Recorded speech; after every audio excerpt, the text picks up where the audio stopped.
Your turn. You tell My it. turn. You're gonna love this, guys. So, I meet Shelly. She's my competitor in our hospitality business, and I'm pretty sweet on her. I want to date her for sure, but she wants nothing to do with me. She just went through a romance, and it wasn't pretty, and so she wanted nothing to do with me whatsoever. And so I pretty much gave up on her. I said, "Oh, there's plenty of fish in the sea. I don't need this." And then I get a Christmas card, and it said, "Let's get together for some Christmas cheers. Love, Shelly." And that's the only reason I ever pursued her again. That's the only reason. And a year later, whatever it was, 6, 8, 9 months later, we were combining, or Shelly was combining all of our love notes that we kept for each other and everything else.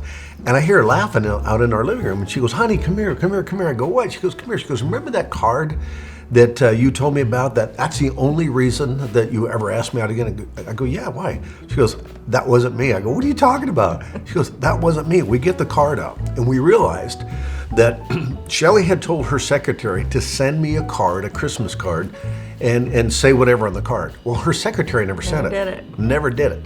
But there was a lady in Helena, Montana, where I was living at the time, who had a crush on me, and she was the marketing director for a mall there. She happened to be in Missoula, Montana, where Shelly lived. I lived in the capital city of Helena.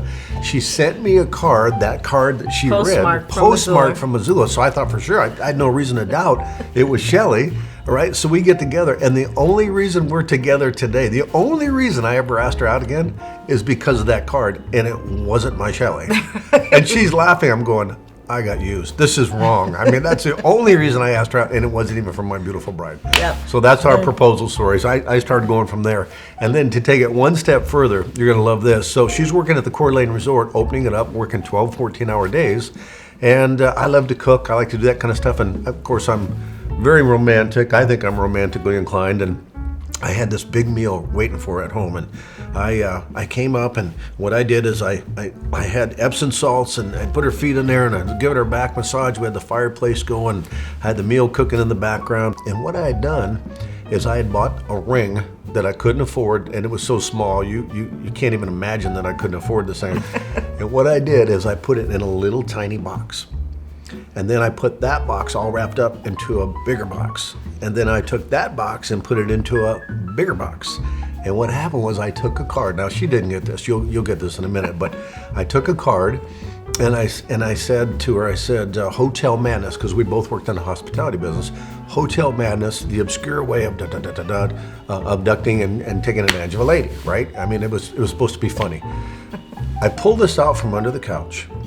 She gets this package. She goes, "Oh, what did you get me?" And she opens this card up. She looks at this card. I can see by the look on her face, she was totally dumbfounded. I had no idea what this card meant.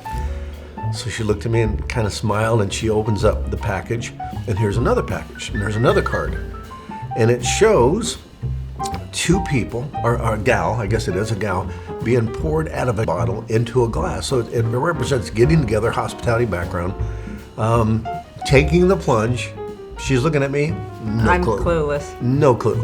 So she opens up that package, and here's this little dinky package. And she goes, "Oh, honey," and she starts getting all emotional and everything.